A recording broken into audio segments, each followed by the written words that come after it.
تو میں آپ کو بتاؤں گا. یہ عام طور پر سوال پیدا ہوتا ہے نا کہ ہم اتنے حساس کیوں ہیں. یعنی مغرب بھی سوال کرتا ہے کہ رسالت میں آپ صلی اللہ علیہ وسلم کی ذات والا صفات کے بارے میں مسلمانوں میں اتنی حساسیت کیوں ہے. یہ حساسیت بھی ہماری تہذیب کا حصہ ہے. یہ حساسیت ہمارے اندر خود قرآن نے پیدا کی ہے. میں آپ کو بتاؤں گا کہ دیکھیے ایک ایک چیز کو بات کیسے کرنی ہے, آواز کیسی ہونی چاہیے, گفتگو کے آداب کیا ملحوظ رکھنے ہیں, تمہارے اندر خدا ترسی کیسے پیدا ہوگی, پیغمبر کے ساتھ تعلق سے تمہارے تقوی پر کیا اثرات پڑتے ہیں, کوئی فیصلہ وہ کر دے تو تمہیں اس کے بارے میں رد عمل کیا اختیار کرنا ہے. یہ قانون نہیں, یہ تو اصل میں آداب کی ایک پوری دنیا ہے, اور اس کا وہ نتیجہ نکلتا ہے کہ پھر ہم کہتے ہیں کہ ادب کا حص زیر آسماں ازرش نازک تر, نفس گم کردہ میاں جنید و باعث نہیں جا.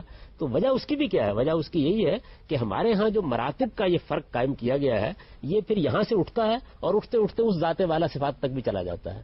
یہ ہماری جو حساسیت ہے یہ اس وقت تک سمجھی نہیں جا سکتی جب تک ہمارے پورے تہذیبی پس منظر کو, ہماری مذہبی روایت کو, اور پھر اس کے نتیجے میں ہمارے اندر جو اخلاقی احساسات پیدا ہوتے ہیں ان کو آپ نہ سمجھ لیں. ہماری جو تہذیب اسلام نے قائم کی ہے, ظاہر ہے کہ اس کے ذریعے اثر قائم ہوئی ہے, اس کے بنیادی عناصر میں ایک چیز جو ہے وہ حفظ مراتب ہے.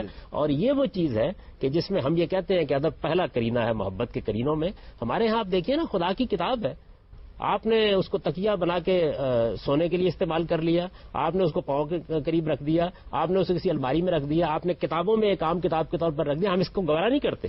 وہاں پر بھی وہی چیز ہوتی ہے کہ یہ کس کی کتاب ہے, یہ کتابوں میں سے ایک کتاب نہیں ہے, تو اس کو پڑھتے بھی ہیں, اس سے سبق بھی حاصل کرتے ہیں, اس میں تدبر بھی کرتے ہیں, لیکن اس کے ادب آداب کی بھی ایک پوری دنیا ہے جو ہمارے یہاں موجود ہے. یہ محض کوئی جذباتی چیز نہیں ہے, اس کے اندر در حقیقت بڑے گہرے اخلاقی احساسات کار فرما ہے. ان کو اندر اتر کر ان کا جائزہ لینا چاہیے. قاضی صاحب, یہ سوال بار بار اٹھایا جاتا ہے کہ جی فریڈم آف ایکسپریشن جس میں ہم کرٹیسزم کر رہے ہیں وہ پھر اگر آخری درجے میں بھی چلا جاتا ہے تو یہی تو وہ ہیومن کریٹو امپلس کو آزاد چھوڑ دینے کا نتیجہ ہے کہ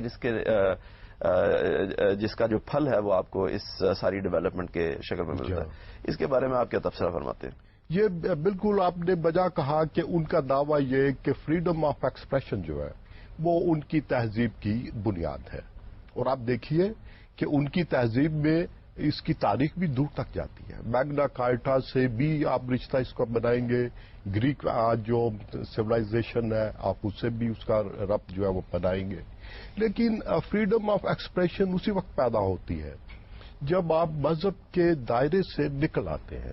مذہب جو ہے وہ جیسا کہ غامدی صاحب نے فرمایا وہ آپ کو ایک آداب کی دنیا دیتا ہے, ایک حدود اور قیود کی دنیا دیتا ہے, ایک ضابطوں کی دنیا دیتا ہے. آپ نے ان میں درمیان میں رہنا ہے اور ان کے سائے تلے آپ نے اپنے خیالات کا, فکر کا, اپنی سوچ کا اور زندگی کا تعین کرنا ہے. لیکن جب آپ بنیاد نکال دیں, اس بنیاد کو ختم کر دیں جس پہ وہ تمام سسٹم جو ہے وہ حفظ مراتب کا بھی, تہذیب و تمدن کا بھی, رہن سہن کا بھی, سماج کا بھی وہ موجود ہو, تو تب آپ صورتحال وہ پیدا ہوگی جس کو آپ کہیں گے کہ یہ بے لگام جو سوچ ہے اور جس پہ کوئی پابندی نہیں اور انسان اس طرف چلا جائے جس طرف اس کا خیال, اس کا ذہن, اس کے سوچ اس کو لے جائے. تو آزادی اظہار کا تعلق بھی سیکولر سوسائٹی سے ہے. مذہبی سوسائٹی جو ہے وہ آپ کو ایک ضابطہ دے گی, ایک فریم آف ریفرنس دے گی, میٹا فزیکل بھی اور مورل بھی, اور اس کے اندر رہ کے آپ کو فیصلے کرنے ہوں گے. لیکن جب سیکولر فریم آف ریفرنس میں آپ آئیں گے تو پھر آپ آزاد ہیں, آپ اپنی سوچ کو منطق کے اصولوں کے ذریعے یا آبزرویشن کے ذریعے, سائنٹیفک میتھڈ کے ذریعے آپ اس کے نتائج تک چلے جائیں گے. جی قاضی صاحب, یہ ایک اہم نقطہ ہے. ناظرین ہمارے ساتھ رہیں, واپس آتے ہیں اس بریک کے بعد.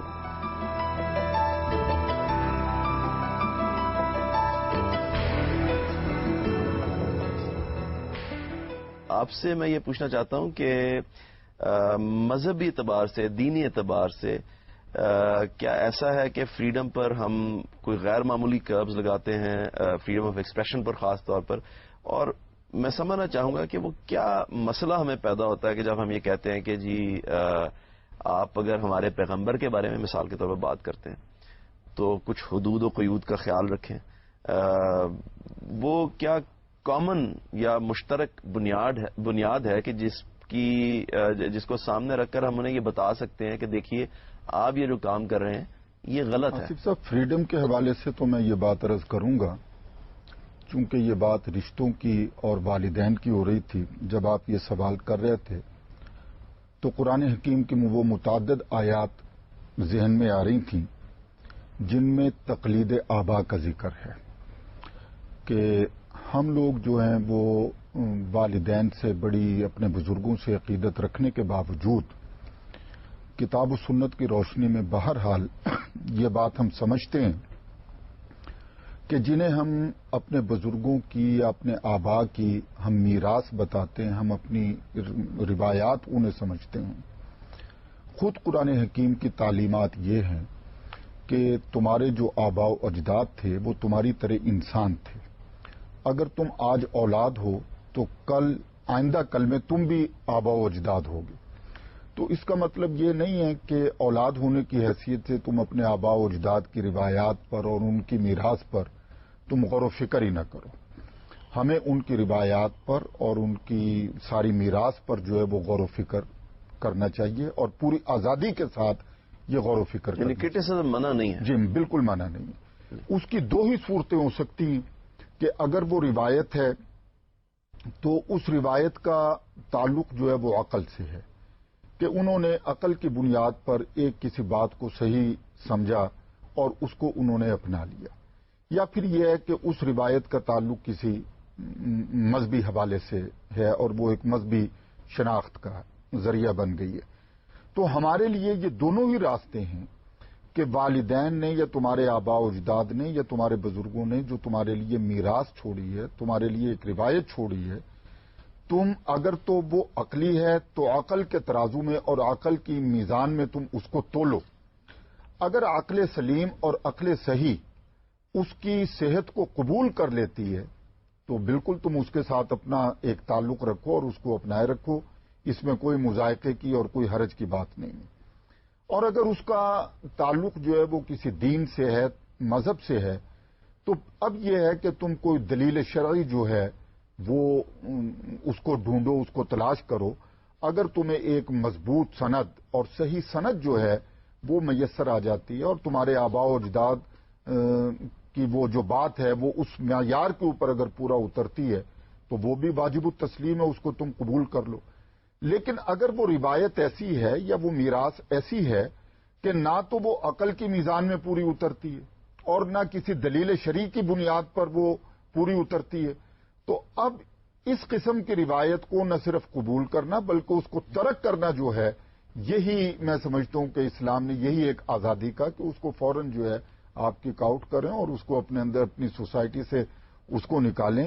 ایک آباء و اجداد کی روایت کو اس بنیاد پر تصور کرنا، وہ عالم بھی تھے، وہ جاہل بھی تھے، وہ تیز عقل والے بھی تھے، وہ کم عقل والے بھی تھے، تو ان کی باتیں جو ہیں وہ سب کی سب وہ زیر غور ہوں گی اور ان کو زیر غور لا کر ایک معیار پر تم ان کو پرکھو گے اور ان کو اپناؤ. یہ بات بالکل بجا ہے مولانا کہ میں نے بہت سے دوسرے علماء کو بھی دیکھا ہے کہ حضور صلی اللہ علیہ وسلم کے اوپر بہت ساری علمی تنقیدیں کی گئیں، علماء نے ان کا علمی جواب دیا، لیکن یہاں کیا فرق پیدا ہوا اور وہ کیا پرنسپل ہے کہ جو آپ بحیثیت ایک عالم دین اور ایک محقق بتانا چاہیں گے ان لوگوں کو کہ جو مغربی اقدار کی بات کرتے ہیں؟ وہ کیا بیسک ڈفرنس ہے، فلسافیکل ڈفرنس ہے کہ جس کی بنیاد پر ہم کہتے ہیں کہ ہاں تنقید تو ہم کرنے کے لیے تیار ہیں، سننے کے لیے بھی تیار ہیں، جواب بھی دینے کے لیے تیار ہیں، لیکن یہ وہ معاملہ ہے اور یہ وہ اصول ہے کہ جس کی وائلیشن ہم ایکسیپٹ نہیں کرتے.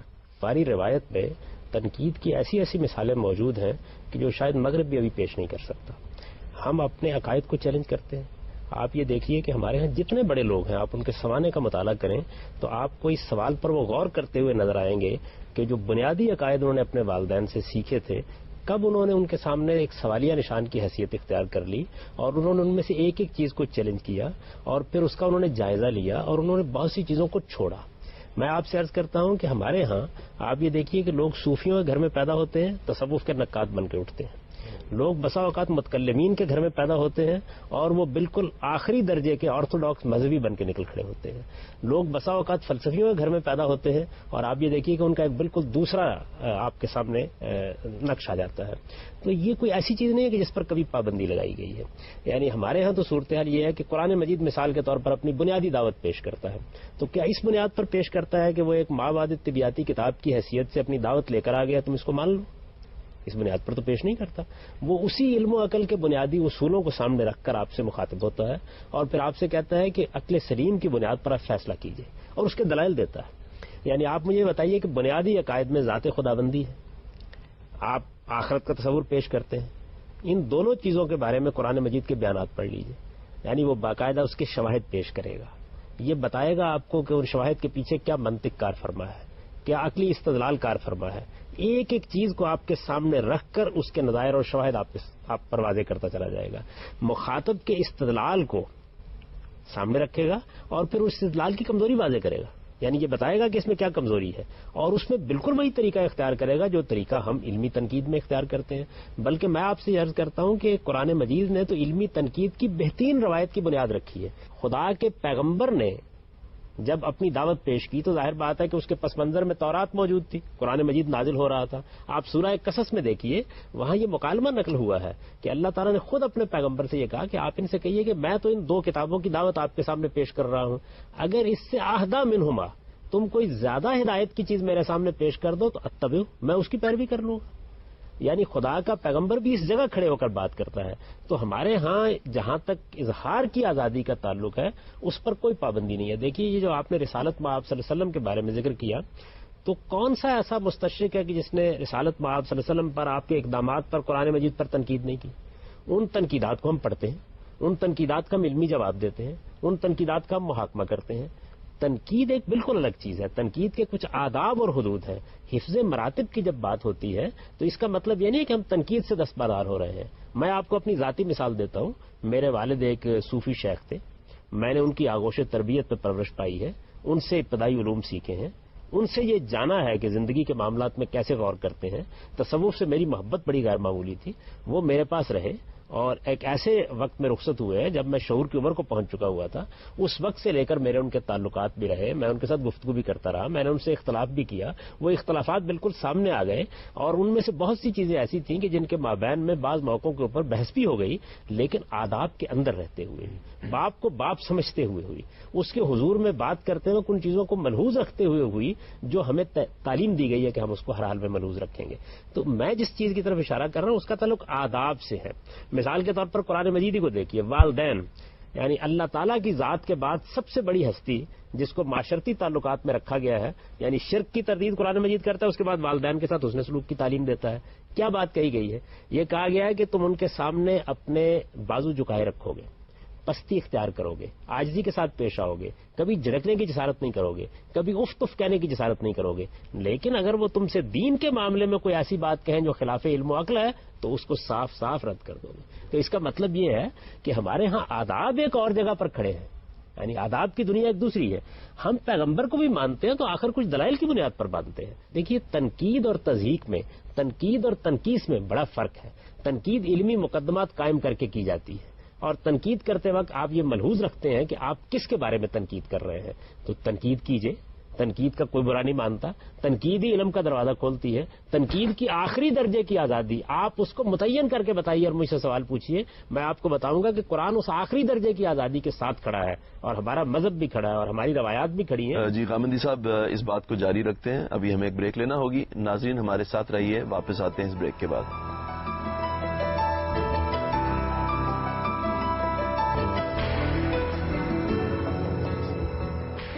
Welcome back.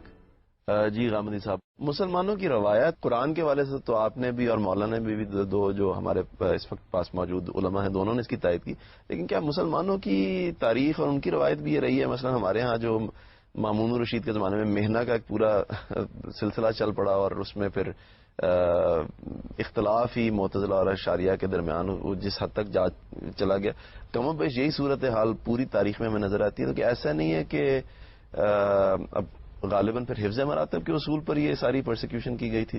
اس کے بارے میں کیا فرماتے ہیں؟ نہیں, یہ دو بالکل الگ الگ باتیں. دیکھیے جب حفظ مراتب کی ہم بات کرتے ہیں تو اس کا تعلق ہماری معاشرتی روایات سے ہوتا ہے, اور مثال بھی اگر دینی چاہیے تو معاشرتی روایات سے دینی چاہیے. سیاست کے اپنے کچھ طور طریقے ہوتے ہیں. جب ملوکیت قائم ہو جاتی ہے یا آمریت قائم ہو جاتی ہے اور پھر وہ آمریت اپنے آپ کو مجتہد مطلق کے منصب پر بھی فائز سمجھ لیتی ہے، اس سے کچھ دوسری نوعیت کے مسائل پیدا ہوتے ہیں اور ان کے خلاف ہر معاشرے کو جدوجہد کرنی پڑتی ہے. میں آپ سے عرض کرتا ہوں کہ ہمیں کم کرنی پڑی ہے، اس کے باوجود کم کرنی پڑی ہے. اس کی وجہ یہ ہے کہ ہماری مذہبی روایات اس معاملے میں غیر معمولی تھیں. اور آپ یہ دیکھیے کہ اس معاملے میں بھی اس سارے تشدد کا نشانہ کون بنا ہے؟ وہ لوگ بنے ہیں کہ جو مذہبی کے علمبردار تھے. امام احمد بن حنبل ایک مذہبی شخصیت تھے، انہوں نے مقابلہ کیا. امام ابو حنیفہ ایک مذہبی شخصیت تھے. امام ابن تیمیہ ایک مذہبی شخصیت تھے. تو مذہبی شخصیات کو تعدیب کا اور تہذیب کا نشانہ بننا پڑا آزادی رائے کے لیے، جبکہ یورپ میں تو اس کے برعکس ہوا. اس کے برعکس ہوا ہے. اس کی وجہ یہی ہے، یعنی سیاست نے جو کچھ تہذیب کا بازار گرم کیا ہے اس کے اپنے کچھ مقاصد ہوتے ہیں. وہ آج بھی گرم کرتی ہے، وہ کل بھی گرم کرے گی. اسی طریقے سے جو آپ مسلمان عوام کو اور بعض مذہبی رہنماؤں کو آج کے زمانے میں دیکھتے ہیں تو یہ در حقیقت وہ انحطاط ہے جس کی وجہ سے ہم اس مقام پر پہنچے ہیں. ہم جب اپنی روایت کا ذکر کرتے ہیں تو اس کا مطلب یہ ہے کہ اس زمانے کی روایت کہ جب بہرحال ہم ایک خاص مقام پر کھڑے تھے اور ہمارے ادارے قائم تھے اور ہماری معاشرتی روایت بھی ایک دوسرے مقام پر کھڑی ہوئی بات کر، اس کے بعد انحطاط آنا شروع ہوا، زوال پیدا ہونا شروع ہوا اور آہستہ آہستہ وہی تو چیز ہے کہ تنقید کی آزادی ختم ہونا شروع ہو گئی. مذہبی جمعیتوں نے اپنی رائے کے خلاف کسی بات کو سننے کو گوارا کرنے سے انکار کر دیا. میں تو اس زمانے میں یہ کہا کرتا ہوں کہ ایک وقت تھا کہ حکمرانوں کے مقابلے میں حق کہنا عظیمت کی بات تھی، آج مذہبی گروہوں کے مقابلے میں حق کہنا عظیمت کی چیز بن گئی ہے. یعنی یہ صورتحال ہو گئی ہے، لیکن یہ اس زمانے کی بات ہے. جہاں تک ہمارے دین کا تعلق ہے اس میں تنقید کی بڑی اعلیٰ روایت قائم ہوئی ہے. میں آپ سے عرض کرتا ہوں کہ ہمارے ہاں جو مختلف اہل علم ہیں ان کے مابین اختلافات ہیں، وہ اختلافات علمی طریقے سے بیان کرتے ہیں، اس کے دلائل دیتے ہیں. اور آپ یہ دیکھیے کہ ہمارے ہاں فقہ کے 4 ائمہ ہیں، چاروں کے چاروں کسی نہ کسی لحاظ سے ایک دوسرے کے شاگرد ہیں. کتنی غیر معمولی روایت ہے. اگر یہی بات ہونا تھی تو ایک کو اپنے استاد کی عظمت کے سامنے سرنگو رہنا چاہیے تھا. ایسا نہیں ہوا. احمد بن حنبل امام شافعی کے شاگرد ہیں. ادب کا معاملہ یہ ہے کہ ساتھ چلتے ہوئے وہ گھوڑے پر سوار ہیں اور ادب کے ساتھ چلتے ہوئے کتاب پڑھ رہے ہیں، لیکن اختلاف کا معاملہ یہ ہے کہ ایک مدرسہ فکر کے بانی ہو گئے. تو اختلاف ایک الگ چیز ہے، تنقید ایک الگ چیز ہے اور تضحیق ایک الگ چیز ہے. آداب کی رعایت نہ کرنا ایک الگ چیز ہے. باپ کو اس کے آداب اور حدود کو توڑ کر مخاطب کرنا ایک بالکل الگ چیز ہے. ہم مغرب کے جس رویے کے خلاف احتجاج کرتے ہیں بعض اوقات یا اپنے غم کا اظہار کرتے ہیں، وہ اصل میں اس وقت ہوتا ہے جب وہ تضحیق پر اتر آتے ہیں. تضحیق پر جب اتر آتے ہیں تو ہم ان کو بتاتے ہیں کہ دیکھیے اس وقت آپ کو یہ دیکھنا چاہیے کہ 1.5 ارب کے قریب مسلمان دنیا میں موجود ہیں. آپ ان کے بارے میں کیا رویہ اختیار کر رہے ہیں اور اس طریقے سے آپ تہذیبوں کی کیا اس جنگ کو خود شروع نہیں کر رہے ہیں جس کے بارے میں آپ چیخ اور چلا رہے ہیں. یعنی اس کا پھر نتیجہ تو یہی نکلے گا نا کہ ہماری طرف سے بھی رد عمل ہوگا. تو اس وجہ سے یہ ضروری ہے کہ اس بات کو سمجھ لیا جائے کہ تنقید اور چیز ہے اور تضحیق بالکل اور چیز ہے. اصل میں تضحیق ہے جہاں حفظ مراتب کا سوال پیدا ہوتا ہے. تنقید تو ہم اپنے باپ کے اوپر کر رہے ہوتے ہیں، ہم اپنی مذہبی روایات پر کر رہے ہوتے ہیں، ہم اپنے ائمہ پر کر رہے ہوتے ہیں، ہم اپنی جلیل القدر ہستیوں پر کر رہے ہوتے ہیں. اور میں نے تو آپ سے عرض کیا کہ خود جس دین کو ہم مانتے ہیں، ہمارے اکابر اہل علم کے آپ سوانے پڑھیں تو وہ سب اس کے اوپر بھی ایک تنقید کے عمل سے گزر کر بعض اوقات دریافت کرتے ہیں اس کو اور دوبارہ قبول کرتے ہیں اور پھر کہتے ہیں کہ میں نے شعوری ایمان کی سطح پالی ہے، اب میں اس کے دفاع کے لیے کھڑا ہوں. تو یہ سارا عمل ہماری تاریخ میں بھی ہوتا رہا ہے، ہمارے بڑے لوگوں کے ہم بھی ہوتا رہا ہے. یہ ایک بالکل اور چیز ہے اور تضحیق اور تنقید سے ایک بالکل الگ چیز ہے. اس کا فرق ہمیشہ ملحوظ رکھنا چاہیے. قاضی صاحب، ایک بحث یہ کی جاتی ہے کہ بلکہ اگر میں اس کو بیان کروں تو ایک جملہ کہا جاتا ہے کہ sometimes the most serious criticism emerges out of jest. یعنی مزاح میں آپ بعض دفعہ مذاق میں ایسی بات کہہ دیتے ہیں کہ جو سیریس یا سنجیدہ پیرائے میں آپ نہیں کہہ پاتے. اور بعض دفعہ طنز، سٹائر، اس کو بھی علمی تنقید ہی کا حصہ مان لیا جاتا ہے اور اس کی آڑ میں کہہ لیجیے یا اس کے ریوبرک کے تحت یہ بحث کی جاتی ہے کہ یہ بھی علمی تنقید ہی کا ایک طریقہ ہے. بلا شبہ طنز جو ہے وہ بن سکتا ہے. مثلا ہماری اردو شاعری میں اکبر اعلی آبادی کی مثال ہمارے پاس موجود ہے. انہوں نے جو طنز کیا اور تضحیق کی اور ان تبدیلیوں کی جو ان کے زمانے میں آ رہی تھیں، تو اس کے پیچھے ایک پورا نظام میں اقدار تھا، ان کے پاس ایک سسٹم تھا تھاٹ کا، جس کے حوالے سے وہ آنے والی تبدیلیوں کو دیکھ رہے تھے. لیکن جب طنز کا مطلب یہ مقصد یہ ہو کہ کسی مقدس ہستی کے احترام کو کم کرنا یا ان کا جو عزت و احترام ہے، ان کا جو مقام ہے اس کو کم کرنا، تو اس وقت وہ قابل برداشت نہیں رہتا. چاہے وہ بالکل نچلی سماجی سطح پہ ہم لوگوں کی جیسے ہم لوگ ہیں ان کے ساتھ یہ واقعات پیش آ رہے ہوں یا وہ مقدس ہستیوں کے ساتھ پیش آ رہے ہوں. علامہ صاحب نے یہ کہا کہ اس سے